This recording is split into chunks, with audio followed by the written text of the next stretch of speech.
반복되는 일상의 노선을 벗어나 타인의 교양에 올라타고 싶은 분들을 위해 준비했습니다. 본격 지식 생각 시선 투척 방송 개별 교양 환승센터 97회 모비편 지금 시작합니다.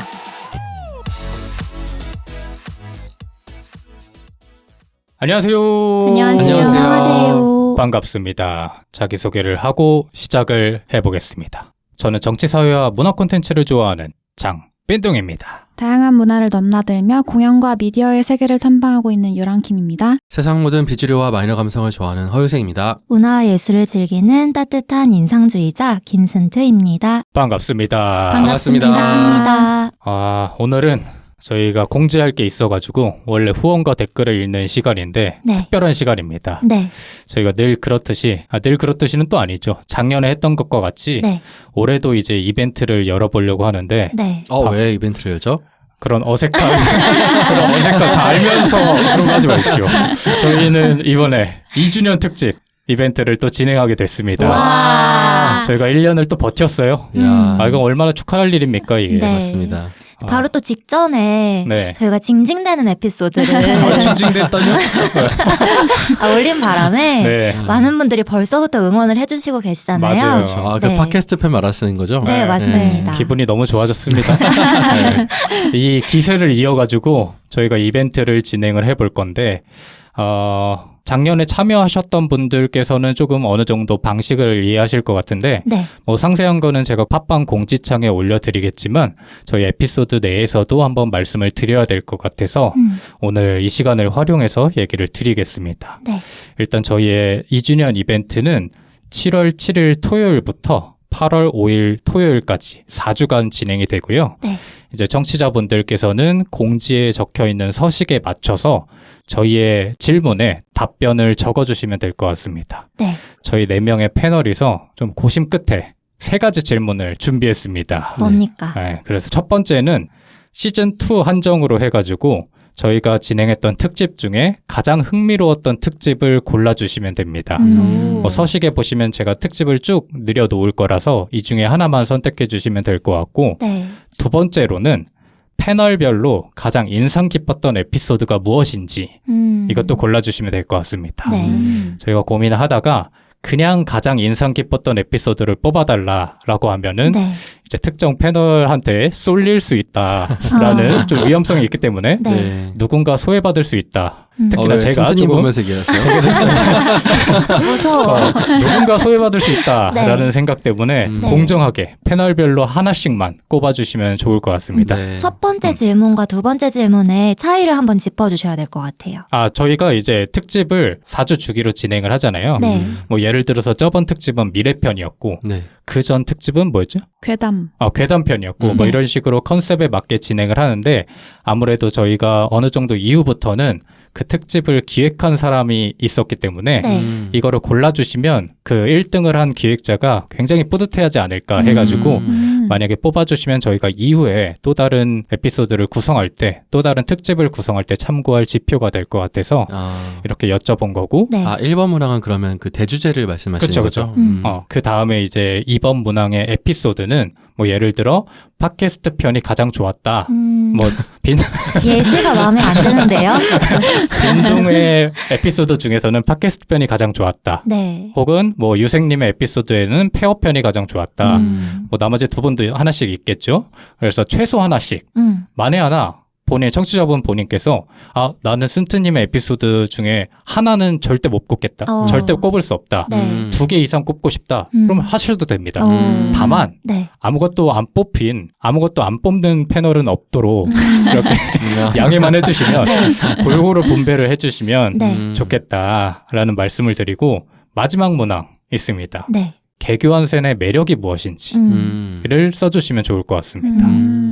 다채로운 의견이 나와야 할 텐데 그러니까요. 과연 가능할지 모르겠습니다. 그래서 조금은 걱정이 되는데 어찌됐든 이 3가지 문항의 선택과 그 이유를 선택을 하게 된 이유까지 말씀해 주시면 저희가 최대 10분을 선정해가지고 시원한 뭐 이빨이 시릴 정도로 시원한 커피 기프티콘을 드릴 예정이니까 네. 많이 많이 참여해 주시면 좋을 것 같습니다. 네. 선착순인가요? 선착순으로 하면은 네. 이게 곤란해지기 때문에 네. 저희가 이제 댓글을 다 보고 저희 네. 네 패널에서 회의를 거쳐가지고 네. 최대 10분을 선정할 예정입니다. 네. 그래서 이거를 어떻게 참여하냐 하면 팟빵 댓글창에 그냥 편하게 남겨주셔도 되고요. 네. 혹은 저희가 운영하는 인스타그램 DM이나 아니면 공식 이메일 등을 통해서도 참여하실 수 있으니까 본인이 각자 편하신 방법으로 저희한테 연락을 주시면 될 것 같아요.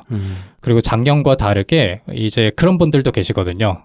팟빵 댓글창은 조금 부담스럽다. 왜냐하면 다른 사람들도 볼 수 있으니까 나만의 공간에 올리고 싶다라고 하시는 분들께서는 뭐 본인의 블로그에 남겨주셔도 되고 인스타그램 피드에도 남겨주셔도 되거든요. 뭐 이러한 방법이 오히려 저희한테는 더 도움이 될 수도 있어가지고 왜냐면 그 청취자분들의 지인분들이 또 그 글을 보고 저희 방송을 청취하실 수 있으니까 네. 그런 방법으로 하시되 저희한테 그 링크 하나만 보내주시면 저희가 그것까지 참고해가지고 반영해서 저희가 공지를 드리겠습니다. 네. 네. 네.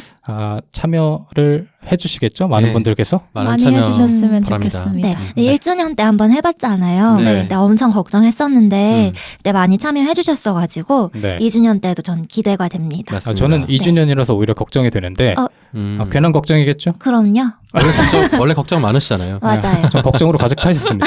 항상 걱정밖에 없기 때문에 하여튼 이번에도 많이 참여해 주시면 좋을 것 같고 뭐 기간이 조금 넉넉하기 때문에 편하실 때 언제든지 댓글로 남겨주시면 좋을 것 같습니다. 맞습니다. 네. 저희가 4주 후에 그러니까 이번 특집이 끝나고 난 뒤에는 작년에 했던 것처럼 저희의 특집 방송이 진행될 예정이라서 이 특집 방송을 통해서 청취자 여러분들이 많이 남겨주신 의견을 다 같이 함께 얘기해보는 시간을 가질 계획입니다. 그래서 그 특집 방송도 기대해 주시고 오늘부터는 이제 새로운 특집이 시작되는데 뭐 아까 말씀드린 것처럼 이번 특집이 저희 시즌2의 마지막 특집입니다. 오. 그래서 저희가 어떤 특집을 할지 이번에는 다 같이 고민을 했는데 네. 저번 시즌에 했던 특집 중에서 영화편이 굉장히 재밌었는데 이거를 한 번 더 해보는 게 좋지 않을까라는 생각에 합의가 됐습니다. 네. 네, 영화편을 하되 명칭이 또 겹치면 안 되니까 무비편으로 저희가 네. 무비편으로 조금 선회해가지고 각자 한 편의 무비를 골라서 그에 맞춰 이야기를 나눠볼 건데 뭐 그냥 하면은 조금 의미가 퇴색될 수 있으니까 네. 특별히 이번 시즌2에서 많이 다루지 않은 소재를 바탕으로 이야기를 나눠보자. 각자 그런 소재를 하나씩 골라가지고 에피소드를 진행하면 좋겠다라는 합의를 거쳐서 오늘 에피소드를 진행하게 될 텐데 첫 번째, 무비편의 첫 번째 주자는 바로 쓴트님입니다. 네. 제가 오늘 들고 온 무비는 네. 미스 리틀 선샤인이고요. 2006년 작품입니다. 네. 이 영화를 보신 분도 계실 것 같고 보지 않으신 분들도 계실 것 같은데 개인적으로 제가 너무너무나 좋아하는 영화예요. 그래서 아껴놓고 가끔 살펴보는 영화들이 있잖아요. 네. 그래서 그런 영화들 중에 한 편이고요. 이 영화를 통해서 제가 무슨 얘기를 할까를 생각을 해봤는데 너무나 분명하게 이 영화의 포스터부터 가족이 등장합니다. 그렇죠. 네. 그래서 이 영화를 통해서 오늘 가족에 대한 이야기를 한번 나눠보면 좋을 것 같아서 들고 왔습니다. 네. 저희가 시즌2를 진행하면서 가족에 대한 이야기를 한 번도 안 했죠? 그쵸? 그렇네요. 네. 뭐 잠깐이라도 언급된 적이 없었나요? 그 혼인편 할 때 맞다. 그러네요. 그때 조금 언급한 적은 있는데 네. 그때는 이제 결혼에 관한 얘기를 많이 했었었고 가족에 관한 얘기는 많이 나눈 적이 없는 것 같아요. 맞아요. 네. 가족이라고 하면 어떻게 보면 인생의 정말 많은 부분을 공유하는 사람들이잖아요. 네. 그리고 내가 모르는 내 모습을 알기도 하고 목격하기도 하고 그리고 너무너무 소중한데 또 때로는 견딜 수가 없어지는 존재들이기도 하잖아요. 네. 그래서 저는 가족이야말로 애증의 관계가 아닐까라는 음. 생각이 들더라고요. 여러분은 가족과 지금 함께 생활하고 계시잖아요. 네. 가족들이랑 잘 맞는 편이세요? 이거를 맞지 않다고 얘기하면 괜찮아요? 그럼요. 그럴 수도 있죠. 솔직하게. 저 같은 경우에는 정말 잘 지내고 있어요. 어. 저는 근데 그 중간에 한번 시기가 있었는데 네. 일단 동생이랑은 쭉 사이가 좋았고 어렸을 때야 뭐 많이 싸웠지만 둘 다 성인이 되고 나서는 진짜 친구처럼 잘 지내고 있어서 네. 저는 특히 동생이랑 해외에서 한 반년 정도 같이 살았던 적이 있어요. 그러면서 서로를 정말 많이 이해하게 됐고 관계가 정말 친밀해졌고 부모님이랑은 이제 직업이나 진로 관련해서 조금 마찰이 있었던 시기가 있었어요. 그래서 부모님이 저를 인정을 안 해주신다고 생각을 했고 이제 부모님이 되게 보수적이고 원하는 방향이 뚜렷하신 분인데 네. 저는 그거와 다른 길을 걷고 있어서 거기에서 오는 갈등이 있었어요. 네. 그래서 한 1년 정도 되게 대화가 단절이 되고 마음을 서로 닫았던 시기가 있었는데 그 시기를 겪고 나서 어떻게 하다 보니까 그냥 좀 서로를 받아들이고 서로 좀 놓아줄 수 있는 방법을 좀 터득을 했던 것 같아요. 그래서 그 이후로는 이제 다시 대화가 많아졌고 사이가 한 번 더 깊어졌던 것 같아요. 그래서 둘 다 이제 서로를 엄마와 딸, 뭐 아빠와 딸이 아니라 그냥 별개의 사람으로 인정하는데 한 성이 되고 나서 10년 정도의 시간이 걸렸던 것 같아요. 그 시기가 네. 비교적 최근인가요? 비교적 최근이죠. 한 2년 전? 1, 2년 전? 네. 그럼 진짜 막 말도 안 했어요? 그 정도는 아닌데 그냥 정말 피상적인 대화만 하고 뭐 깊은 얘기를 전혀 못하고 이야기를 하려고 하면 항상 좀 갈등이 발생하고 이랬었어요. 그럼 부모님이랑 지금은 깊은 네. 대화도 나누시는 사이인 거예요? 네, 지금은 이제 뭐 직업적인 이야기나 진로 관련해서도 좀 편하게 이야기를 하고 어쨌든 인정을 하는데 그러니까 서로 다른 사람이라는 걸 인정을 하고 이제 대화를 하기 시작했죠. 근데 유랑님은 네. 뭐 근황 얘기 나눌 때만 봐도 가족분들이랑 여행을 자주 가는 걸 보면 맞아요. 지금은 진짜 깊은 관계인 것 같아요. 맞아요. 그 전에도 여행은 자주 갔는데 네. 가서도 뭔가 이제 가족으로서 시간을 많이 보내긴 하지만 그러니까 부모님도 저를 그냥 아직 어린 딸 뭐 이렇게 생각을 하셨던 것 같고 저도 그냥 엄마 아빠 이렇게 인식을 했던 것 같은데 지금은 엄마 아빠도 사람이지 이렇게 인정을 하게 됐던 것 같고 부모님도 저를 이제 그 우리 안에 있는 딸이 아니라 그냥 별개의 사람으로 인정을 좀 해주시는 것 같아요. 근데 이거 부모님께서 듣습니까? 아니요. 그러니까 마음 편하게 얘기할 수 있는 거구나. 다른 분들은 어떠세요? 저도 사실은 잘 맞질 않아요. 네. 저는 아버지께서 작년에 돌아가셨고 네. 어머니랑 동생이랑 지금 살고 있는데 네. 물론 저는 부산에서 일을 하다 보니까 주중에는 부산에서 혼자 살고 이제 주말에 보통 가족들이랑 만나거든요. 근데 솔직히 여태까지 살아오면서 부모님이랑 동생이랑 성격이 맞았다는 생각은 한 번도 해본 적이 없는 것 같아요. 네, 다 정말 다른 사람들이구나 생각을 많이 했었고 네. 부모님 같은 경우는 특히나 좀 엄하신 편이었어요. 그래가지고 그 부모님과의 어떤 관계 정립을 하는 시간들이 저도 굉장히 길었고 네.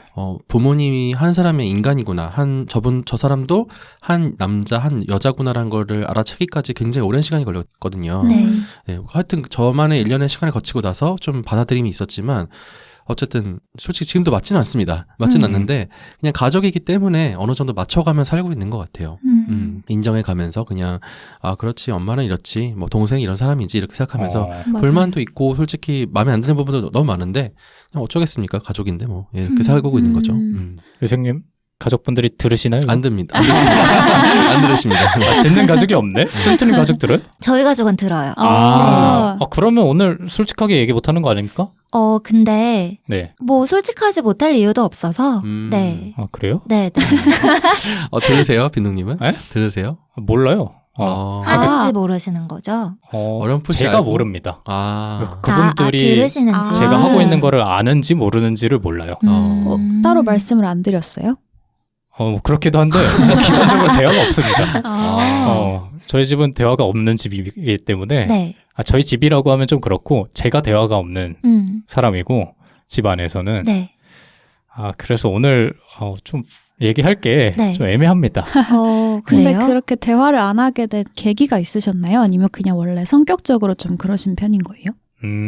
계기가 있었다기엔 굉장히 어릴 때 기억들만 파편적으로 있고 네. 그 기간이 너무나 오래됐기 때문에 뭐 기간으로 따지면 제가 뭐 중학생 때 이후로는 거의 대화를 하지 않았던 것 같아요. 집에서 근데, 불편함이 있을 때 이런 분위기 감당되는 거예요? 그럼요. 영화는 되게 밝잖아요. 지금 밝은데요, 저희? 내 이야기를 듣고 혼자 어두운데? 아니, 불편함이 있을 때 네. 그럼 어떻게 하세요? 불편함? 그러니까 소통이 필요할 때. 아, 그러니까 불편함이- 끼치 못하게 소통이 필요할 때. 불편함이 없습니다. 왜요? 왜냐면- 네. 기대를 서로 안 하기 때문에. 약간- 서로가 서로에게 바라는 게 없다? 그렇죠. 제가 느끼기에는 그런데 네. 물론 부모님께서 어떤 생각을 하고 있는지는 잘 모르죠. 그래서 예를 들어서 뭐 친구들하고도 그렇고 아니면 누군가와 가족 얘기를 할 때 네. 저는 굉장히 작아집니다. 그래요? 뭐 얘기할 게 따로 없기 때문에 네. 사실 그냥 듣는 것만으로도 뭔가 기분이 편하지는 않아요. 그럼 왜냐면- 그 자체가 불편한 거 아니에요?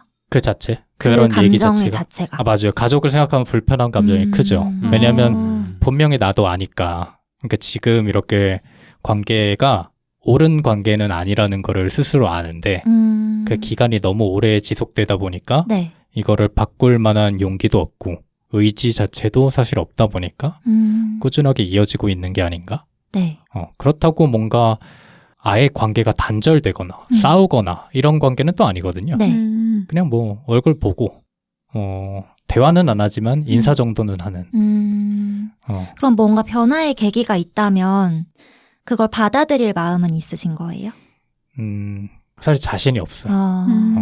이게 물론 제3자의 입장에서 보면은 그게 어떻게 보면 하면 될 것 같은 일이거든요. 네. 그러니까 저도 잘 알아요. 왜냐면 저랑 비슷한 친구들하고 얘기를 해보면 야 그거 그냥 해봐라고 제 자신도 친구들한테 그렇게 조언을 하는데 막상 제 일이라고 가정을 하고 생각해보면 어려울 것 같다는 생각이. 맞아요. 남 일은 쉬운데 그쵸. 이게 본인 일이 되면 쉬워 보이는 일도 너무 크게 느껴지는 경우가 있는데 가족 간의 관계에서는 더 그런 것 같아요. 맞아요. 그렇죠. 그리고 또 이게 오랜 시간 축적된 네. 상처이다 보니까 그걸 네. 마주하는 게 더 어려운 것 같아요. 아마 한두 분 정도는 저랑 공감하시는 청취자분들이 계시지 않을까. 근데 저도 공감하는 부분이 있는 게 네. 저의 얘기를 해보자면 저는 어릴 때부터 고등학생 정도까지는 가족이 정말 그대로 작은 내 세상이었어요. 그래서 정말 친밀하다고 생각했고 정말 잘 맞는다고 생각했고 저는 막내딸이거든요. 그래서 정말 귀여움받고 컸고 그냥 집안에 사랑이 넘치는 집이야 우리 집은 이렇게 생각할 때가 많았거든요. 네. 특히 초등학교 때까지. 그런데 커가면서 느끼게 되는 게 우리가 잘 맞는 편이 아니라는 걸 느끼게 된 거예요. 우리라고 하면은 나와 뭐 엄마, 나와 아빠, 나와 언니. 그럼 세 분 모두한테 그걸 느꼈어요? 네네. 어, 그러면서 가족인데 안 맞을 수가 있나? 이 생각이 들었어요. 학생 때. 근데 이제 서서히 커가면서 안 맞을 수 있구나 이거를 깨달으면서 지금 성장해 나가는 중이거든요. 계속해서. 그런데 그걸 깨달으면서 내면에서 생기는 왜 이러지? 우리 가족 왜 이러지? 그리고 다른 가족도 이런가? 다른 아빠도 이런가? 다른 엄마도 이런가? 이런 고민들이 정말 크게 짓누를 때도 있었거든요, 저를. 네. 근데 그거를 유랑님이나 유생님처럼 저 사람들도 한 명이 인간이구나라고 바라보면 그게 의외로 쉽게 그냥 바라봐질 수가 있는데 친밀했던 가족 간에서 그렇게 바라보기가 더 어려웠던 것 같아요. 그래서 저는 지금 아빠랑 대화를 많이 안 나눠요. 근데 아빠랑 나랑 안 맞구나를 깨달은 후에 네. 그 대화 나누는 그런 과정 자체를 극복을 못한 것 같아요. 네. 그러니까 이게 무슨 얘기냐면 엄마랑은 언니랑은 그걸 극복했어요. 엄마랑 나랑 안 맞구나. 네. 안 맞는 부분이 이런 부분이니까 우리가 대화를 나누려면 뭘 조심해야 되고 뭘 지켜야 되고 이런 걸 터득했어. 그래서 대화가 이제 잘 된단 말이에요. 언니도 그렇고. 근데 아빠랑은 그거를 깨지를 못한 거예요. 그래서 아빠랑은 대화가 진짜 없는 편이고 근데 그러면서도 저는 빈둥님 마음에 공감이 되는 게 되게 불편해요. 왜냐하면 전 또 어릴 때의 기억이 있기 때문에 되게 막내딸로서의 그런 포지션 그리고 딸로서의 그런 아빠를 대하는 그런 이상적인 모습들 있잖아요. 네. 그런 게 머릿속에 있단 말이에요. 근데 지금 나의 모습을 보면 그런 모습과는 좀 괴리가 있는 거죠. 그러면서 되게 불편한 감정이 드는 때가 있단 말이에요. 네. 빈둥님의 경우와 저의 경우는 다르겠지만 저는 들으시는 청취자분들께서도 가족 간에 이런 고민을 하는 분들이 많으시지 않을까라는 생각을 해봅니다. 네. 네. 어쨌든 가족의 관계에 대해서 이야기를 해봤는데 그럼 여러분의 가족 구성원들은 구성원들끼리 합이 잘 맞는 편이라고 생각하세요? 그러니까 나와 가족 말고 우리 가족 간의 합. 가족 간의 합. 근데 가족이 어쨌든 하나의 경제 공동체고 생계 네. 공동체잖아요. 네. 그러니까 일정 부분 그 합을 안 맞추면 살 수 없는 부분이 있는 것 같아요. 네. 그런 측면에서는 어쨌든 억지로라도 합을 맞춰가며 살아야 되는 게 아닌가라는 생각을 하게 되는 것 같아요. 그래서 합이 잘 맞는다고요? 억지로 맞추고 있다. 네. 억지로까지는 아니더라도 조금은 그래도 양보해가며 일정 부분- 의식적으로 네네, 맞춰가고 맞습니다. 있다. 네. 저희 집은 그래도 맞는 것 같다고 생각을 해요. 저는 네. 제 입장에서 바라보면 여행을 간다는 것 자체는 굉장한 합입니다. 맞아요. 맞아요. 근데 그 합이 뭔지 사실 조금 정확하게 설명을 못 하겠는데 그래도 나름의 균형이 있는 것 같다? 예를 들어서 저희 엄마는 되게 소위 말해 저희 MBTI에서 T 정말 이성적이고 칼 같은 사람이고 네. 아빠가 의외로 또 그렇지 않은 약간 귀여운 면이라든지 F적인 측면을 많이 가지고 계셔서 네. 그리고 동생도 저랑 되게 성격이 달라요. 그래서 이제 각자 이렇게 맞는 부분이 있고 안 맞는 부분이 있다 보니까 네 명이서 오히려 그 사이에 균형이 생긴다고 해야 되나? 그래서 싸우더라도 편이 나뉘거나 네. 어쨌든 편들어줄 수 있는 사람이 있다 보니까 그래도 더 봉합이 빨리 되는 것 같고 나름의 밸런스가 유지가 된다고 생각을 해요. 화목하네. 나름 화목합니다. 아니 이게 나름이 아니야. 굉장히 화목한 거예요. 맞아. 그렇죠. 합 안 맞는 분. 뭐라 말하지? 합이 아예 없는 분 아닙니까? 합을 몰라. 합을 뭐 맞춰본 적이 없고 또 저는 누나가 있는데 네. 뭐 셋은 그러니까 누나랑 부모님 둘은 뭐 잘 노는 것 같아요. 좋을 것 같아요. 잘은 모릅니다. 뭐 그들이 어떻게 노는지는 잘 모르고 저는 참여를 안 했었기 때문에 어렸을 때부터 네.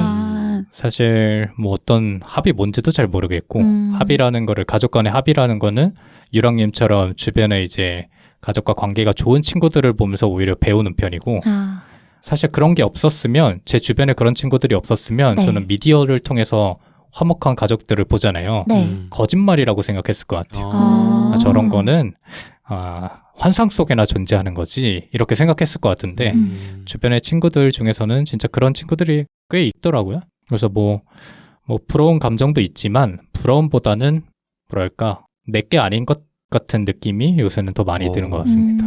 장금쪽 씨가 있으셨네요. 뭐 그렇게 볼 수 있죠. 네. 뭐 가족 간에 잘 맞는 가족도 있고 잘 안 맞는 가족도 있을 건데 네. 열심히 오늘 노력을 하시는 것 같은데 아니 제 생각을 말씀드리는 색다른 겁니다. 오늘 가족의 오은영 박사님 표지신인가요? 있는 건데 모르겠어요. 제 추측으로는 네. 정말 우리 완벽한 가족이야. 정말 우리 행복한 가족이야. 우린 정말 화목하지. 이렇게 느끼는 가족이 많을까? 이런 생각이 많지 들기도 않죠. 해요. 많지 네. 않죠.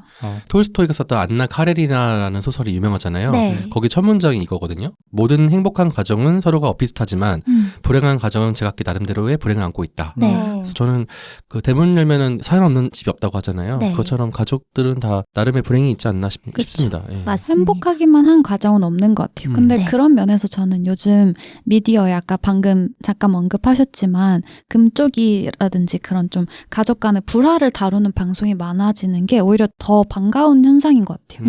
왜냐하면 아까 빈둥님도 말씀하셨지만 원래는 되게 화목한 이상적인 가족의 모습만 미디어에 되게 많이 비춰졌잖아요. 맞아요. 그렇다 보면 저게 원래 가족인가 보다 하고 상대적으로 내 가족이 불행해 보일 수밖에 없는데 사실상 그렇지 않고 그거는 진짜 미디어가 만든 허상에 불과하잖아요. 맞습니다. 그래서 오히려 그렇지 않은 그냥 평범한 가족들의 다양한 스펙트럼을 보여주는 것 자체가 가족이라는 것에 대해서 다시 한번 생각할 수 있는 계기를 마련해 주는 것 같아서 그런 방향이 더 좋은 것 같아요. 근데 그런 프로도 잘 못 봐요.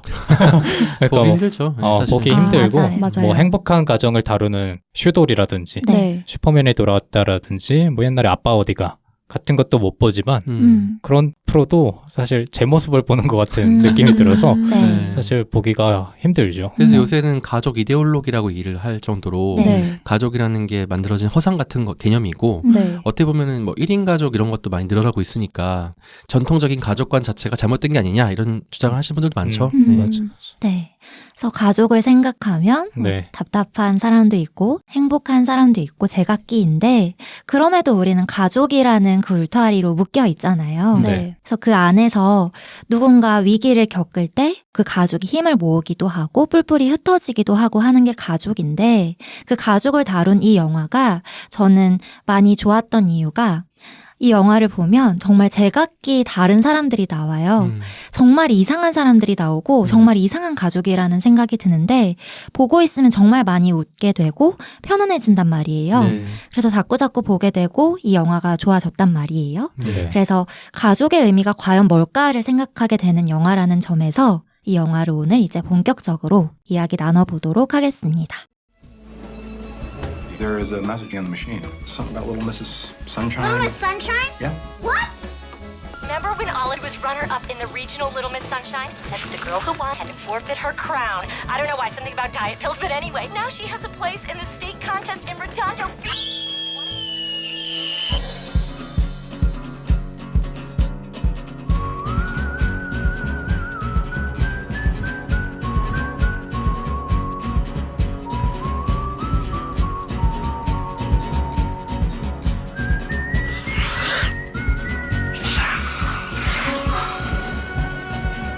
We're going to California.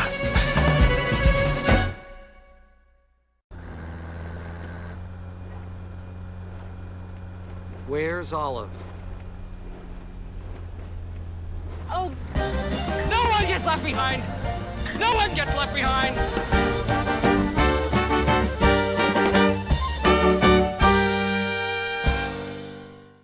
네, 오늘의 영화는 미스 리틀 선샤인이고요. 제가 간단한 줄거리를 먼저 이야기해 드려보도록 하겠습니다.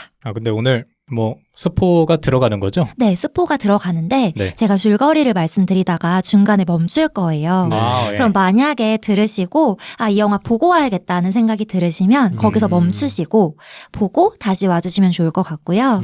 상관이 없다 하시는 분들께서는 쭉 들어주시면 좋을 것 같습니다. 근데 뭐 개인적으로 궁금한 건데 네. 영화를 보고 음. 에피소드를 들으는 게 나을까요? 아니면은 뭐 크게 상관이 없다. 크게 상관이 없을 것 같아요. 아 그래요? 저는 그랬는데 영화가 줄거리라 할 게 없어요, 사실. 맞아요. 맞습니다. 그래도 저는 보시고 에피소드를 들으시는 걸 추천드리기 때문에 네, 네. 네. 잠깐 뭐 지금 시간적 여유가 있다라고 하시면 영화를 먼저 보시고 네. 다시 들으시면 되고 네. 뭐 에피소드를 들은 다음에 영화를 보시고 또 들으시면 되죠 뭐. 네, 그쵸? 맞습니다. 네, 디즈니 그러시면 돼요. 플러스에서 보실 수 있습니다. 네. 좋습니다. 그럼 줄거리를 말씀드려 보도록 하겠습니다. 네. 통통한 배가 매력적인 7살 소녀 올리브. 7살 인생 최대 소원인 어린이 미인 대회 미스 리틀 선샤인에 출전하게 됩니다. 올리브의 출전을 위해 할아버지, 엄마, 아빠, 오빠, 삼촌, 온 가족 모두는 낡고 좁고 고장나버린 폭스바겐을 타고 1000km 이상의 여행길에 오르게 되는데요. 이 여행길에서 가족은 자동차의 고장, 차에서의 격렬한 언쟁, 파산했다는 사실의 직면, 꿈의 강제 종료, 할아버지의 임종, 결코 쉽지 않은 상황들을 맞이하게 됩니다. 이 가족은 무사히 어린이 미인 대회에 도착할 수 있을까요? 까지 들으시고 이제 스포가 싫다 하시는 분들은 보고 오시면 됩니다. 약간 시놉시스 읽어주신 줄 알았어요. 깔끔한 정리인데요. 맞습니다. 여기까지만 들으시면 안 됩니다. 잠깐 멈추시고 다시 오셔야 됩니다. 네. 다시 오셔야 돼요. 네. 네, 이제 스포가 되는 내용입니다. 가족은 대회에 겨우 도착하게 되고 올리브도 우여곡절 끝에 대회에 출전합니다. 그런데 분위기가 이상합니다. 만들어진 인형 같은 아이들 틈바구니에서 이방인 같은 가족들, 제정신이 아닌 줄 알았던 가족이 가장 정상적으로 보입니다. 요지경 속 대회에서 올리브는 굴하지 않고 자신이 준비한 마지막 춤을 춥니다. 그리고 가족들은 올리브와 함께 무대에 올라 신명나게 춤을 추고 다시 고장난 폭스바겐에 오릅니다. 까지가 영화의 줄거리인데요. 네. 사실 아까 유생님이 말씀해 주신 것처럼 줄거리가 그렇게 중요한 영화는 아니에요. 어떻게 보셨어요? 먼저 간단한 소감부터 들어볼까요? 저는 굉장히 재밌게 봤습니다. 마음이 너무나 따뜻해졌고 네. 이런 가족 이야기면 나도 마음 편히 볼 수 있겠다라고 느껴졌을 정도로 네. 아까 잠깐 얘기가 나왔던 그 일반 미디어에서 다뤄지는 정말 너무나 행복한 가족들 네. 혹은 너무나 불행한 가족들 이 두 가지가 아니라 이 두 가지를 묘하게 접해 놓은 것 같은 느낌이 들어서 네. 불편함으로 다가오지 않았고 오히려 저한테도 나름의 교훈 같은 거를 좀 준 영화가 아닌가 네. 해서 이번에 보길 잘했다라고 생각이 든 네. 영화였습니다. 저도 정말 좋아하는 영화거든요. 근데 이걸 한 10년 전에 한 번 보고 네. 3년 전에 보고 이번에 다시 봤어요. 어. 근데 볼 때마다 다른 인물들에게 마음이 간다라고 생각이 들어서 내가 그동안 10년 동안 나도 되게 많이 바뀌었구나라는 생각도 들었고 일단 그걸 다 떠나서 그 노란 버스에 올라탄다는 그 세팅 자체가 너무 잘 잡았다라는 생각이 되게 컸어요. 네. 그냥 그 로드무비라는 게 사실 이제 인생 같은 거잖아요. 그런 되게 낡고 허름한 별거 아닌 것 같은 버스에 다들 아둥바둥 올라타려고 서로를 끌어당기는 모습이 되게 인생이랑 가족의 모든 것을 너무 잘 보여주는 장면이 미장센이 너무 좋다라는 생각이 드는 거예요. 네. 그래서 아 진짜 어떻게 저런 생각을 했지라는 생각을 하면서 봤습니다. 평이 대체적으로 좋은 것 같은데요? 성공적인 것 같아요. 네. 유생님도 저도 좋게 봤나? 네. 뭔가 영화스러운 영화라는 느낌이 좀 들었어요. 그러니까 영화가 이렇게 표현할 수 있지 영화다운 느낌을 참 잘 담아냈다. 근데 특히 아까 유랑님이 말씀하셨지만 로드무비 형식을 취하고 있잖아요. 네. 근데 가족들끼리 가는 로드무비는 전 처음 본 것 같아요. 그래서 너무 흥미롭게 봤고 네. 일단은 캐릭터들 자체가 너무 다 비정상적인 사람들이 많잖아요. 네. 근데 맞아요. 그들의 이야기를 하는 것 자체가 참 흥미로웠던 영화라고 생각했습니다. 모두 아주 잘 봐주신 것 같은데 매우 뿌듯합니다. 제가 시즌 1의 본투비 블루를 진행하면서 네. 정말 융단 폭격을 맞았거든요. 그렇죠. 네. 본인조차도 후회를 했던.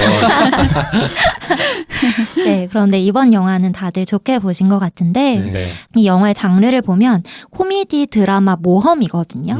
정말 이 장르를 잘 살렸다. 코미디면 코미디, 드라마면 드라마, 모험이면 모험을 잘 살린 영화다라는 생각이 들었고 그리고 제가 생각할 때 이 영화의 가장 큰 매력은 등장인물들에 있어요. 맞아요. 개개인의 등장인물들 그리고 그 등장인물들의 어울림에 있다고 생각을 하거든요. 네. 정말 어딘가 문제가 있는 괴상한 인간들이 등장하거든요. 네. 그런데 그게 현대인의 초상처럼 보이기도 하고 내 옆에 있는 사람의 이야기 같기도 하고 또는 이 세상에 없는 사람들 같기도 해요. 근데 그런 부분이 너무너무 매력적이라고 저는 이번에도 보면서 다시 한번 느끼게 됐습니다. 네.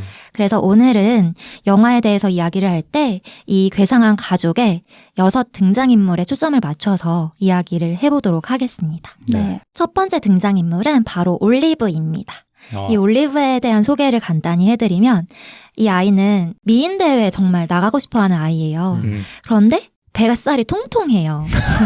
너무 귀여워요. 나는 보는데 쓴트님 어릴 때가 떠오르던데? 어떻게 알아요? 아니 왜냐면 본인이 네. 종종 얘기했잖아요. 어릴 때는 굉장히 통통했던 맞아요. 편이었다고. 네. 근데 막 웃는 것도 그렇고 영화를 쓴트님이 골라서 그런가? 만약에 쓴트님이 어릴 적의 모습을 보면 이런 모습이 아닐까. 근데 묘하게 있는 것 같아요. 아, 그리고 그래요? 그 밝은 에너지랑 이런 게 네. 맞아. 되게 닮았어요. 닮았어요. 난 그래서 그런가요? 그 얘기하려고 이번 영화를 선택했나? 아, 그래요? 이 생각도 들 정도로 전혀. 되게 어린 쓴트님이 있네 아, 하면서 그래요? 봤어요. 이 아이는 영화의 시작점이 되는 캐릭터고요. 특유의 단순함이 돋보이는 어린이입니다. 지금 맞아. 저와 닮았다는 얘기를 듣고 이 얘기를 하자니. 네. 어쨌든 어른 같지 않은 모습을 가지고 있는데요. 요새 어린아이들을 칭찬할 때 너 어린아이 같지 않다라는 게 칭찬으로 그쵸. 쓰일 때가 있잖아요. 어른스럽다 이런 네, 거. 어른스럽다. 네. 근데 저는 그게 칭찬으로 들리지 않거든요. 저도요. 근데 올리브는 정말 어린아이 그 자체인 것 같아요. 정말 순수하고 맑은 아이의 모습을 보여주는데 그걸 이제 대사를 통해서 보여주고 그리고 그 모습 자체를 통해서 보여주거든요. 그래서 네. 전 너무 사랑스럽다라는 시선으로 볼 수가 있었습니다. 네. 그래서 이 아이가 등장하는 장면들 중에 정말 좋았던 장면을 말씀을 드리면 아이스크림을 먹고 싶은데 아빠가 아이스크림 먹으면 지방이 많다. 그리고 지방이 그게 살이 된다. 네. 라고 말을 하면서 또 성공과 실패를 운운하거든요. 먹으면 마치 실패자가 된다는 식으로 말을 해요. 그래서 이 아이가 아빠의 말을 듣고 아 그래 그럼 안 먹을게 하거든요. 네. 그런데 그 아이스크림이 나와요. 주문을 했기 때문에 그래서 삼촌이랑 오빠가 놀린답시고 한 입씩 먹으니까 결국에 못 참고 한 입 먹고 행복해하는 모습이 나오는데 저는 이 모습이 이 아이의 캐릭터를 잘 보여주는 장면이 아닌가라는 생각이 들었습니다. 맞아. 이 캐릭터 어떻게 보셨어요? 너무 사랑스럽고 진짜. 볼을 이렇게 쪼물쪼물 해주고 싶은 그런 사랑스러움과 귀여움을 가지고 있는 것 같고 네. 아까 말씀하셨던 것처럼 전형적인 아이의 모습을 가지고 있는 게 너무 좋았어요. 특히 미임대회를 가면 그렇지 못한 아이들이 정말 많잖아요. 네. 거기에서 오는 대비로 이 아이가 얼마나 더 아이다운지가 더 한껏 강조가 되는 것 같아서 네. 좋았습니다. 그 미인 대회장 들어가서 그 미스 USA인가 하여튼 그 미인대 우승자 어른 한 분을 네, 만나잖아요. 캘리포니아. 네, 만났는데 뭐 언니도 아이스크림 먹어요? 이렇게 물어봐가지고 맞아요. 그것도 너무 귀엽거든요. 맞아요. 마음에 담아두고 있었던 거잖아요. 맞아요. 아, 진짜 애기 같다 이런 생각도 했었죠. 아. 네. 맞습니다. 근데 이런 애가 있을까요? 있지 많지 않을까요? 않을까요? 아, 그래요? 난 되게 비현실적으로 보이긴 아, 했어. 그래요? 왜냐면 어떤 면에서요? 예를 들어서 아이스크림 못 먹게 하면 네. 일반적으로 떠오르는 이미지는 그냥 먹게 해달라고 막 땡깡 부리고 난동 피우거나 네. 소리 지르거나 응? 뭐 그런 게 먼저 떠오르다 보니까 네. 이런 친구가 있을까라는 생각 반 있으면은 정말 그 부모님 가족들은 행복하겠다라는 생각이 들었어요. 네. 있을 것 같아요, 저는. 많을 것 같아요. 저는 이 가족 중에서 이 아이가 제일 정상처럼 보이던데요. 맞아요. 네. 그래? 나는 가장 비정상적으로 보이는데. 그래요? 그래요? 저는 아까 그 인물들이 비정상이라고 했었을 때 저는 오히려 되게 현실적으로 보였고 나머지 인물은 왜냐면 나머지 인물들은 다 허점이 있잖아요. 네네. 뭐 단점이 될 수도 있고 근데 이 친구는 없잖아. 물론 어린아이니까 당연한 건데 네. 그러다 보니까 제 눈에는 이게 영화 속에서 드러나는 캐릭터 그냥 만들어진 캐릭터 같다라는 생각이 들었어요. 왜냐면 물론 그 친구 때문에 이 영화가 사랑스럽고 좋았지만 뭐 그렇게 생각해 본다면 저만 관점이 다르군요. 아까 네. 그 가족들이 저마다 아픔을 안고 있잖아요. 네. 네. 어떻게 보면 정신질환적인 어떤 특성도 보이고 있는데 네. 그 가족들이 모두 이 아이를 지켜주고 있다는 느낌이 드는 거예요. 그러니까. 맞아요. 그래서 이 아이가 더 예뻐 보이고 더 밝아 보이고 하는 거 보니까 그냥 우리가 보기에는 그러니까 일반적인 사람들이 보기에는 가장 정상처럼 보이는 게 아닌가 싶기도 하거든요. 근데 저는 그 순간을 봤어요. 어떤 순간을 봤냐면 그 모텔에서 네. 울잖아요. 실패자가 될까봐 두렵다고 하면서 맞아요. 할아버지 저는, 앞에서 그걸 보면서 얘도 지금 움츠러들고 있는 부분이 있구나. 그런데 그걸 또 할아버지가 커버를 해주잖아요. 맞아. 그래서 그 장면을 보면서 유생님 말씀처럼 이 아이가 움츠러들 수 있는 부분을 나머지 가족들이 다 지켜주고 있구나라는 느낌을 더 받았던 것 같아요. 그리고 빈둥님이 말씀하신 것처럼 비현실적인 면모들이 허점이 없다는 점에서 비현실적인 부분이 있긴 하지만 사실 다른 인물들이 괴상하고 상처가 있는 거는 저는 그냥 삶의 상처라고 생각을 했거든요. 근데 어린아이는 아직 그런 거를 겪지 않았으니까 그런 해맑음을 맞아. 유지할 수 있는 거잖아요. 그래서 오히려 저게 더 현실 같다고 생각을 했어요. 네. 오늘 3대1이다. 근데 그 가족들이 그 아이의 그런 순수한 면모를 계속 지켜주고 싶어 하는 것 같았어. 그러니까 맞아요. 그거를 자기들은 알잖아. 삶이 유랑님이 말씀하신 대로 삶을 거듭하면 거듭할수록 되게 고되고 힘들다는 걸 아는데 그 아이의 순수한 만큼은 지켜주고 싶어서 본인들도 힘들지만 그래도 유지해 나가는 느낌이 들고 네. 반대로 어린아이지만 그 어린아이의 시선에서 상처받은 어른들을 지켜주고 싶은 그 아이의 감정도 느껴지는 것 같아서 맞습니다. 따뜻해졌습니다. 갑자기요? 더워 죽겠는데 따뜻해졌어. 이 더운 여름에. 지금 빈동님이 말씀하신 포인트에서 이 아이도 어른들을 지켜주고 있다는 장면이 저는 대사 중에 올리브가 삼촌한테 천국이 있냐고 물어봐요. 근데 삼촌이 확실히 말하긴 어렵다고 아직 아무도 모르기 때문에 모르는 거라고 얘기를 하거든요. 그런데 올리브가 자긴 있다고 생각한다고 이야기를 해요. 근데 삼촌이 거기서 나도 갈 수 있을까? 하거든요. 근데 올리브가 너무나 명쾌하게 네 라고 대답을 해요. 아, 그런 장면이 있었어? 차에서. 그 장면을 보면서 이 가족들이 사실 말도 안 되는 거잖아요. 천국에 대해서 얘기하는 거는. 근데 올리브의 그런 순수함과 에너지 그리고 맑음을 통해서 다시 한번 힘을 내는구나 라는 그런 것을 느낄 수가 있어서 저는 좋았던 장면 중에 하나입니다. 네. 맞아. 올리브 같은 어린아이가 주변에 있으면 진짜 힘을 내고 싶어질 것 같아. 맞아요. 이 아이를 위해서. 네. 두 번째 등장인물로 이제 넘어가 보도록 하겠습니다. 두 번째 등장인물은 엄마인데요. 네. 이 엄마는 성함이 쉐릴이고요. 닭날개 튀김 주문 매니아이십니다.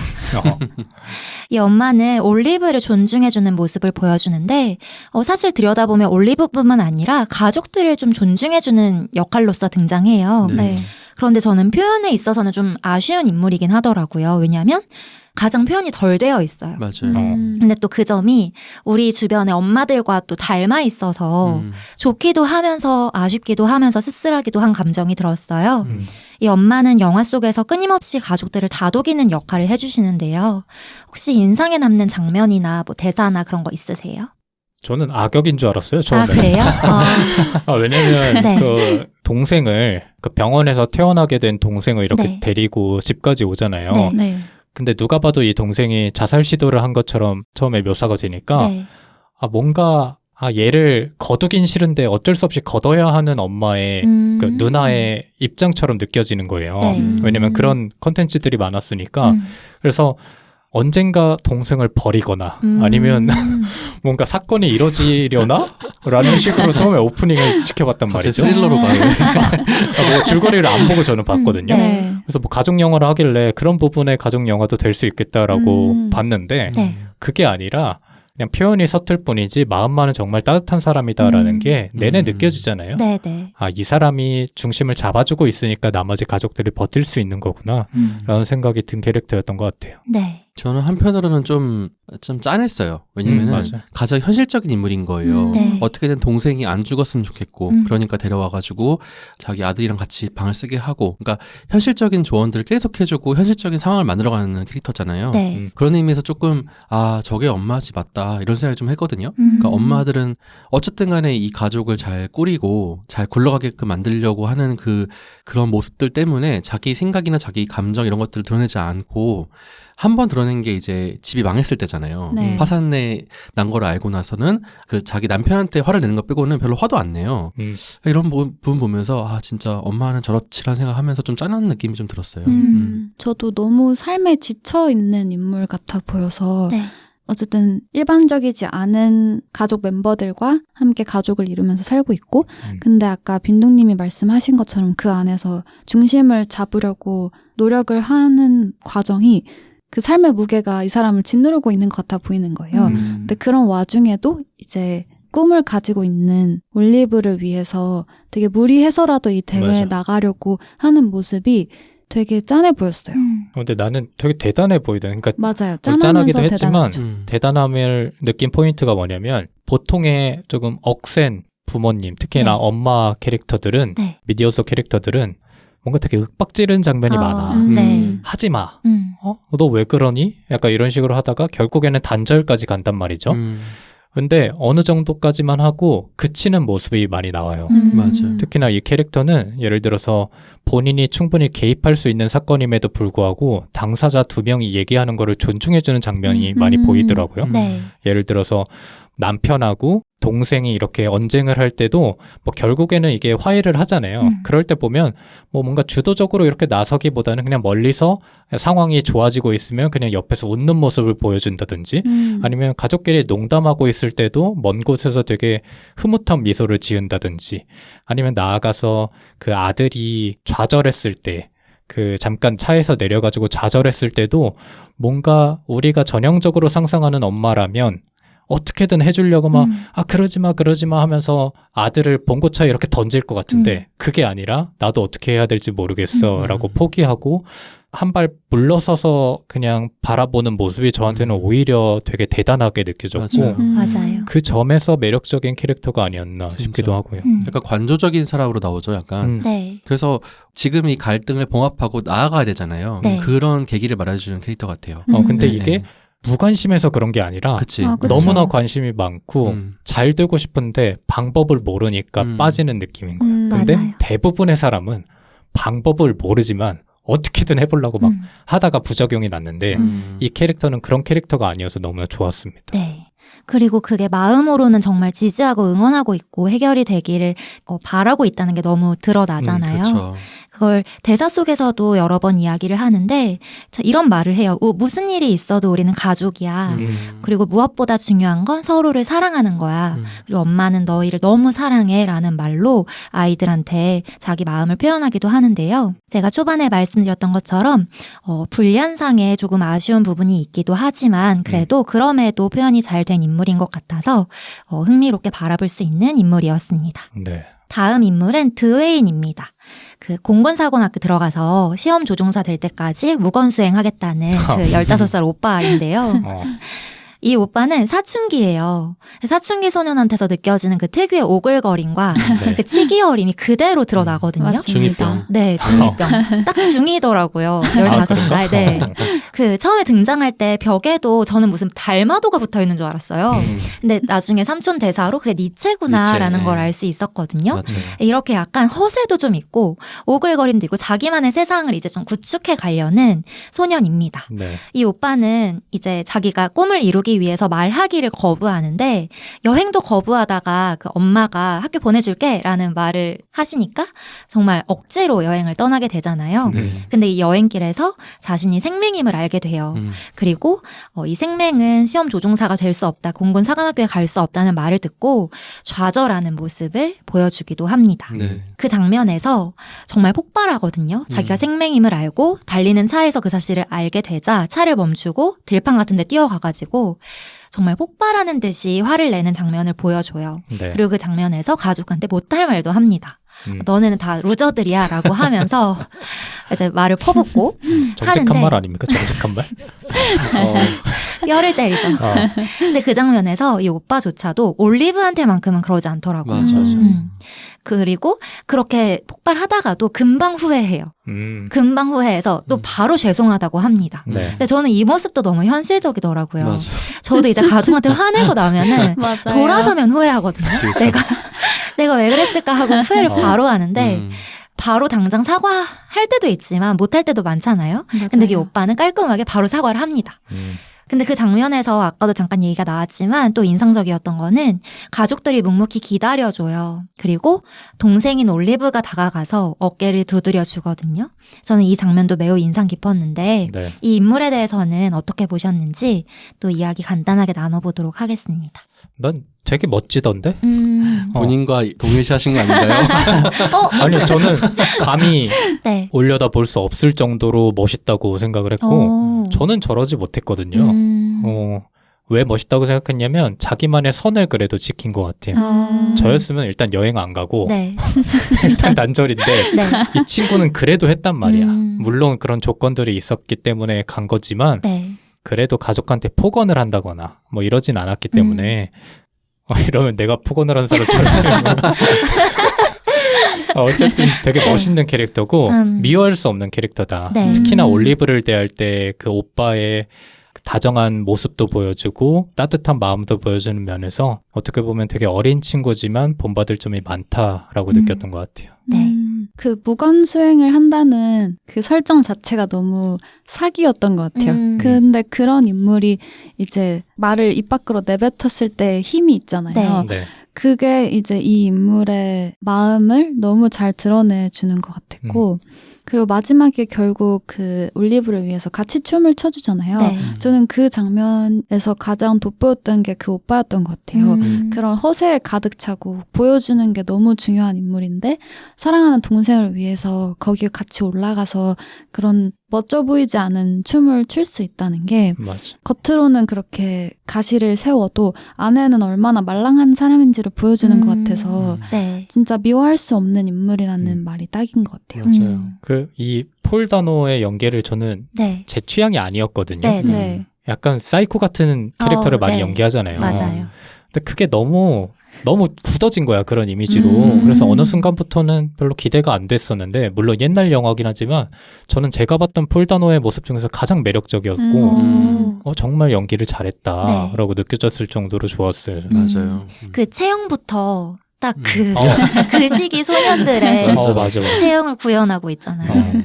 저는 참 유랑님께서도 말씀하셨지만 진짜 속은 말랑말랑한 친구라는 느낌이 든 게 네. 그 자기 삼촌이랑 결국 한 방을 쓰잖아요. 네. 근데 죽으시라면 오늘은 죽지 마세요 이렇게 쓰고 삼촌이 자살 시도를 할 수도 있다는 걸 알고 있으니까 죽으시라면 오늘은 죽지 마세요 이렇게 하는 게 너무 말은 그렇겠지만 걱정하고 있구나라는 게 느껴졌거든요. 네. 그러니까 이게 그 시기에 그 아이들이 말과 행동이 다르게 나가잖아요. 맞아요. 그러니까 그런 것들을 좀 보여준 캐릭터가 아닌가 싶었습니다. 네. 원래 그 시기에 어린 친구들이면 삼촌이랑 방 같이 쓰라 그러면 가출합니다. 그치. 맞아요. 심한 싫다고 애들. 하죠. 저는 할 줄 알았거든요. 네. 버티더라고요. 대단한 애입니다. 대단한 애죠. 네. 사실은 소심하고 어린 친구였던 거죠. 맞아요, 맞아요. 사실 그 엄마가 학교 보내줄게 하는 말에 출발하는 것도 그쵸. 정말 네. 순수한 거죠. 맞아, 그리고 애인 거죠. 주먹을 부딪히나 아니면 하이파이브를 하이파이브를 하나? 해요. 그것도 너무 좋았어요. 맞아. 다음 인물은 이제 살짝 얘기가 나왔던 삼촌인데요. 이 삼촌은 이름은 프랭크이고요. 전미 1등 프루스트 연구자이지만 2등에게 사랑과 명예 모든 것을 빼앗겨 버리고 자살 시도를 했다가 집으로 돌아온 삼촌입니다. 이 삼촌이 죽으려고 했던 이유를 올리브가 물어봐요. 여러 가지 이야기를 해주는데 이렇게 말해요. 이유야 많지만 가장 큰 원인은 내가 사랑하는 사람한테 사랑받지 못해서였어 라고 말을 하거든요. 저는 이 삼촌의 캐릭터도 매우 인상 깊었어요. 처음에 영화의 초반부에 병원에 있는 장면으로부터 이 삼촌의 모습을 볼 수가 있는데 제가 생각하기에 표정의 변화가 영화의 초반에서 끝까지의 그 과정 속에서 가장 많이 변화한 인물이에요. 처음에는 초점도 없고 생기도 없는 얼굴을 지녔는데 이제 후반부에 가서는 정말 살아있는 사람처럼 보이거든요. 맞아요. 이 가족과 함께 살던 인물은 아니어서 그런지 영화 속에서 한 발짝 떨어져 있는 모습을 보이기도 해요. 그래서 그 상황에서 첨언을 하기도 하고 그저 지켜보기도 하고 논쟁에 참여하기도 하고 하는 모습을 보여주는데 제가 가장 인상 깊었던 부분은 아무래도 그 오빠와 대화하는 장면이었어요. 이렇게만 말씀을 드려도 어느 장면인지 떠오르실 것 같은데 이런 얘기를 해줘요. 그 오빠가 이제 생맹인 걸 알고 좌절해서 자기가 이제 시험 조종사가 될 수 없다는 걸 알고 삼촌과 이야기를 나누는데 그 장면에서 프루스트도 옛날에 완벽한 패배자였다. 직업도 없고 짝사랑만 했고 20년간 아무도 읽지 않은 책을 썼지만 그 불행했던 시기야말로 본인이 가장 많은 것을 배웠던 시기라고 이야기했다라는 사실을 전해주면서 이 오빠한테 고등학생 시절이야말로 고통의 정점이다. 그러니까 너는 많은 걸 배울 것이다 라는 것을 이렇게 돌려서 말을 해줍니다. 이 장면이 매우 인상 깊었고 그리고 특유의 재미있는 모습도 보여줘요. 맞아. 네, 저는 이게 배우의 역할도 크다고 생각하거든요. 이 스티브 카렐이라는 배우가 처음에는 코미디 배우로 활약을 하다가 이제 전극을 시작한 배우인데 그래서 그런지 표정도 그렇고 약간 제스처도 그렇고 중간중간 정말 재밌는 포인트를 전해줍니다. 맞아요. 프루스트로 농담을 계속 하지 않나? 맞습니다. 내가 전미 1등 프루스트 연구자 이러기도 하고. 맞습니다. 이 배우가 그 브루스 올마이티 나오잖아요. 거기서 네. 이 배우가 앵커를 할 때 막 입을 이렇게 하는 그 장면이 있거든요. 네. 그 장면이 너무 재밌게 본 배우라 가지고 네.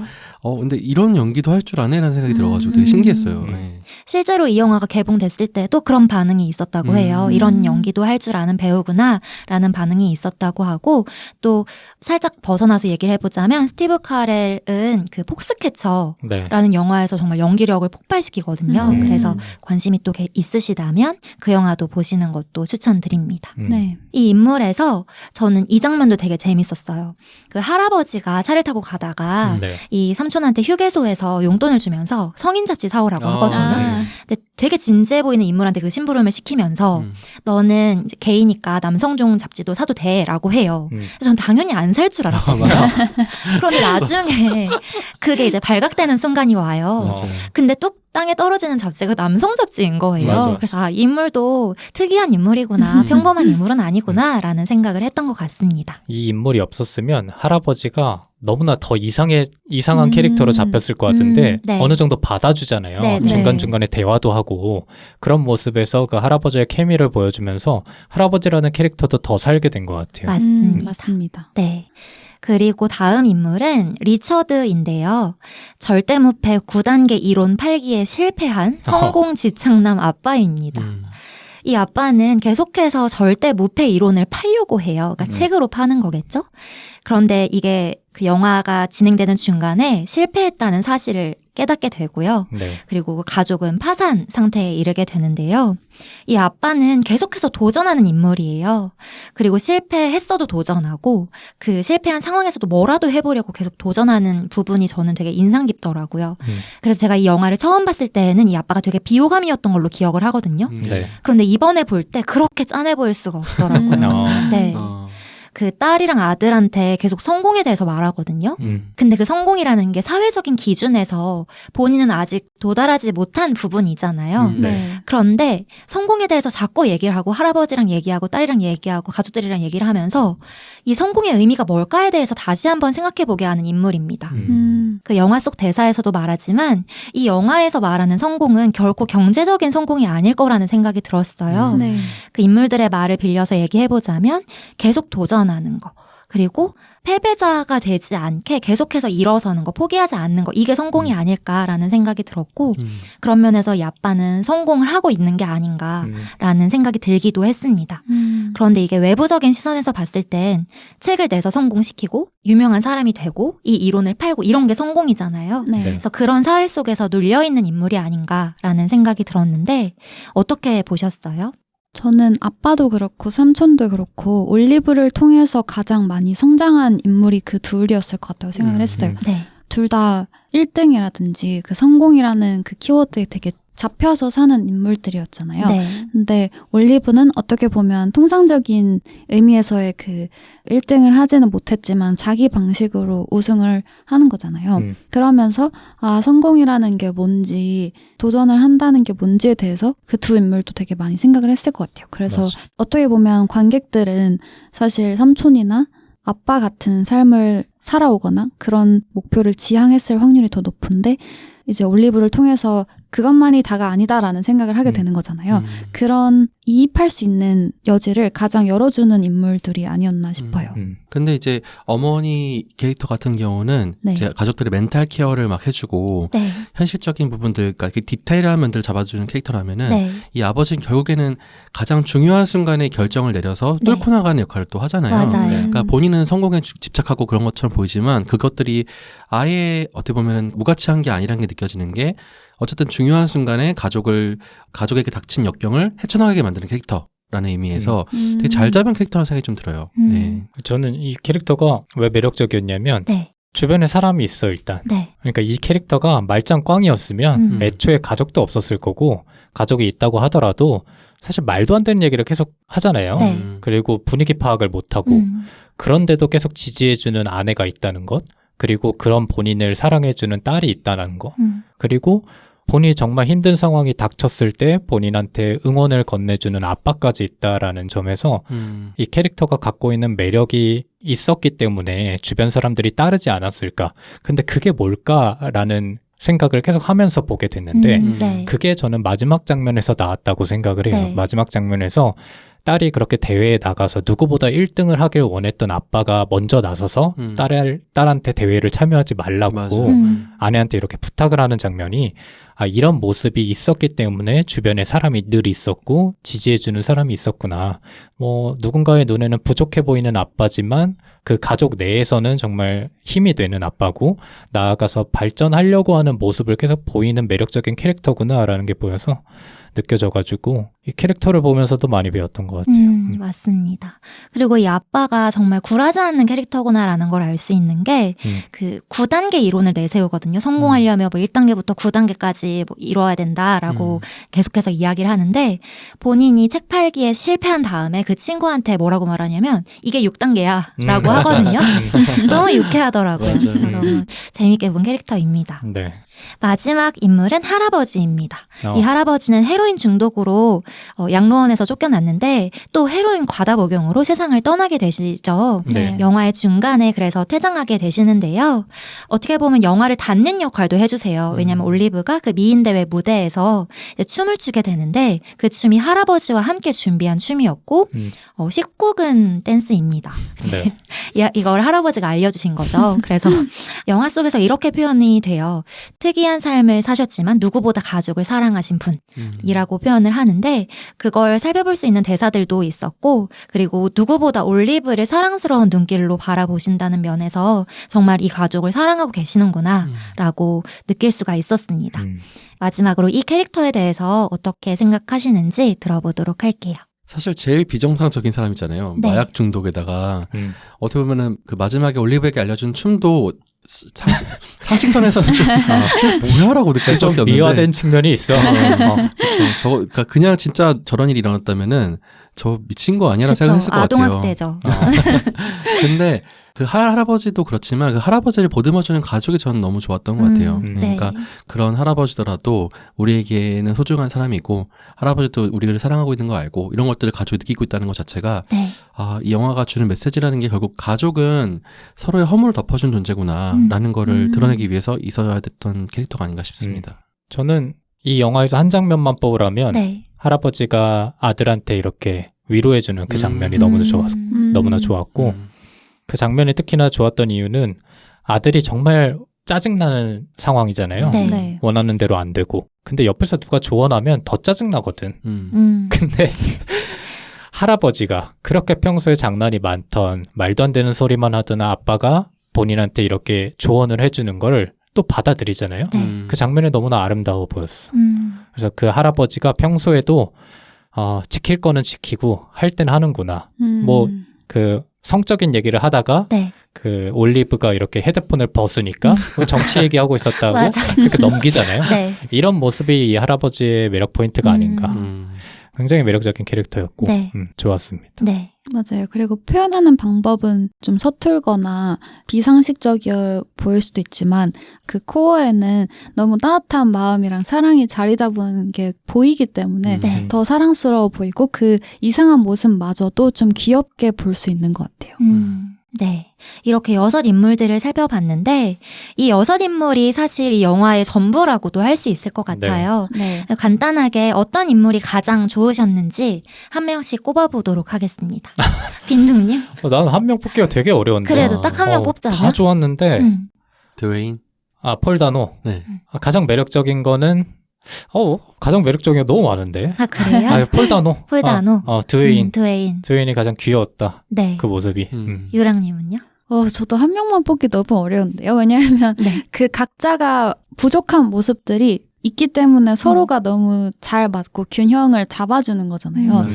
그래서 한 명만 뽑기는 진짜 어려운 것 같아요. 누가 누구한테 있지? 가장 공감이 갔어요? 공감이요? 네. 어렸을 되거나. 때는 10년 전에 봤을 때는 그 드웨인이 너무 안쓰러워 보였고 3년 전에 봤을 때는 올리브가 보였고 지금은 엄마가 보이는 것 같아요. 뭐 왔다 갔다 하네. 그래서 그냥 어떤 시기에 보냐에 따라서 네. 내가 이입할 수 있는 인물이 맞아. 너무 다르다는 게 이 영화의 장점인 것 같기도 하고 맞습니다. 그래서 한 명을 뽑기가 어려워요. 맞아요. 이 영화의 가장 큰 장점은 빼먹을 캐릭터가 일단 없고 맞아요. 그 조연들 있잖아요. 그 오늘 설명해준 6 캐릭터 말고도 예를 들어서 마지막 대회 때 있는 문신한 아저씨 그 빠그하게 있잖아요. 마지막에 소리치는 아저씨 그 아저씨마저도 웃겨. 맞아요. 그럴 정도로 화면에 보이는 모든 캐릭터들을 잘 활용한 영화가 아니었나 싶기도 한데 맞습니다. 저는 삼촌이요. 자기가 이루고자 했던 것들 모두 잃어버렸는데도 가족 안에서 치유를 받는 사람이잖아요. 네. 그게 인생이 아닌가 싶은 느낌이 들어가지고 삼촌이 좀 많이 보였던 것 같아요. 네. 제가 사실 이 네. 질문을 준비하면서 여러분의 반응을 어느 정도 예상을 했습니다. 그래요? 뽑을 수가 없다라고 하는 반응을 어느 정도 예상을 했는데 왜냐하면 아까 짚어주신 것처럼 이 영화가 좋은 이유와 그 이유가 다 있어요. 모여서 조화롭거든요. 맞습니다. 모여서 조화롭고 맞습니다. 어느 하나 부족하지 않은 인물이 없고 어느 하나 완벽한 인물이 없어요. 네. 그래서 이 가족이야말로 완전체로 모였을 때 비로소 완전해지는 가족이 아닐까라는 생각이 들었습니다. 이 영화는 조나단 데이턴과 발레리 페리스 부부 감독의 영화예요. 네. 그리고 뮤직비디오를 많이 찍었던 감독들이라고 해요. 그래서 영상미도 좋고 던지고 있는 메시지도 간결하면서도 의미 있는 메시지를 던지고 있다고 생각을 하고요. 그리고 영화의 성과에 대한 얘기를 잠시 해보자면 이 영화는 800만 달러의 제작비를 들였는데 10배 이상의 수익을 거뒀다고 합니다. 그만큼 많은 사람들한테 공감을 얻은 영화인 거죠. 그리고 여러 영화제에 상도 수상할 만큼 그 작품성도 인정받은 작품입니다. 이렇게 인물들을 통해서 오늘 미스 리틀 선샤인이라는 영화에 대해서 이야기 나눠 보았는데요. 네. 저는 이 영화를 계속해서 보면서 가족이라는 게 서로를 포기하지 않는 존재들이구나라는 생각이 들었어요. 서로를 지켜주기도 하고 때로는 서로를 비난할 때도 있지만 그것조차 가족을 위하는 마음, 사랑하는 마음을 속에 품고 있기 때문에 결국에 뒤돌아봤을 때 따뜻한 감정이 남는 게 가족이라는 존재가 아닐까라는 생각이 들었습니다. 마지막으로 영화 보시고 오늘 이야기 나눴는데 어떠셨는지 이야기 들으면서 마무리해보도록 하겠습니다. 그 영화에서 고장난 버스들을 가족들이 같이 밀어서 시동을 걸잖아요. 네. 결국 그 모습이 가족이 아닌가 싶었어요. 그러니까 고장난 버스더라도 시동을 걸게끔 함께 밀어가면서 밀어주고 끌어주고 하면서 서로를 지켜주는 그런 존재가 가족이 아닌가 생각이 들어가지고 그 모습 자체가, 그 장면 자체가 이 영화를 모두 함축하고 있는 모습이라는 생각이 들었거든요. 예, 그래서 아주 재밌게 봤고 저도 요새 가족이라는 것에 대해서 한때 많이 생각을 했던 적이 있었거든요. 네. 아, 이 정상 가족 이데올로기 이거 다 깨부숴야 돼 이렇게 생각하면서 꽤 부숴야 된다. 이 가족이 꼭 정상적이어야 돼라고 생각하는 그런 사람들의 시선이 너무 싫었는데 네. 이 영화가 그 시선을 또 이렇게 반전시키면서 보여주는 것 같아가지고 예, 되게 재밌게 봤던 영화였습니다. 네. 초반에 조금 우울한 얘기를 많이 했는데 이 영화를 보면서 느낀 게 조금 많거든요. 저는. 네. 가족이 이런 가족이 될 수도 있겠다. 그리고 이런 가족이라면 나도 나만의 가족을 갖고 싶다라는 생각을 조금 많이 했던 것 같아요. 네. 물론 지금 저는 가족과의 관계가 뭐 좋다고는 얘기할 수 없겠지만 그럼에도 이 영화를 보면서 희망을 품게 된 점도 있고 저는 가족이라는 게 필요 없을 거라고 생각하면서 살아왔거든요. 왜냐면 그냥 혼자 살면 되지. 혹은 뭐 때에 따라서 연인과 이렇게 같이 살거나 아니면 함께 하면 되지라고 생각했는데 어느 정도 나이가 들면서 생각이 많이 변화하는 것 같아요. 특히나 나만의 가족, 내가 정말 안정감을 느낄 수 있는 내 집단이 있다라는 거의 가치를 어느 순간부터 많이 느끼게 되고 그게 지금의 나에게 없다라는 게 많이 공허할 때가 있어요.